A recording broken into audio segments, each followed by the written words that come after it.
모든 육체의 생명은 그것의 피인즉 그 피를 먹는 모든 자는 끊어지리라. 많은 성도들이 이렇게 생각합니다. 모든 음식이 기도와 말씀으로 거룩해졌으니 순대나 선짓국도 감사 기도하고 먹으면 되는 것 아니냐고. 하지만 성경 전체의 맥락과 의미, 그리고 창조주께서 설계하신 생명의 원리를 살펴보면 그 속에는 우리가 결코 놓쳐서는 안 될 세밀한 영적 질서가 담겨 있습니다. 창세기로 거슬러 올라가 보겠습니다. 인류가 처음으로 육식을 허락받은 시점은 노아의 홍수 직후였습니다. 창세기 9장 3절과 4절. 모든 산 동물은 너희의 먹을 것일 될지라. 채소같이 내가 이것을 다 너희에게 주노라. 그러나 고기를 그 생명되는 핏째 먹지 말 것이니라.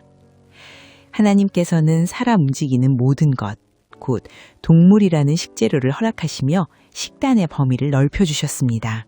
하지만 그 생명의 근원인 피만큼은 단호하고도 명확하게 제외하셨습니다. 창세 이후로 피가 음식에 포함된 적이 한 번도 없었다는 것입니다.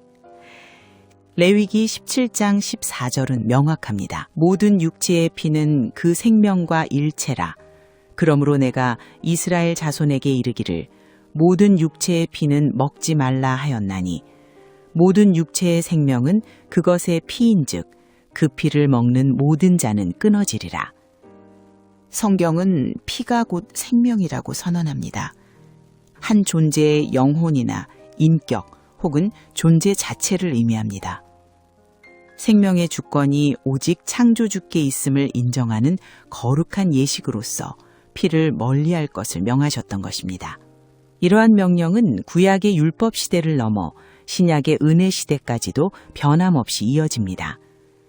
사도행전 15장 28절과 29절입니다. 성령과 우리는 이 요긴한 것들 외에는 아무 짐도 너희에게 지우지 아니하는 것이 옳은 줄 알았노니 우상의 제물과 피와 목매어 죽인 짐승의 고기와 음행을 멀리할지니라. 사도들이 성령님의 지시를 따라 끝까지 지켜야 할 요긴한 규례 4가지를 언급했습니다.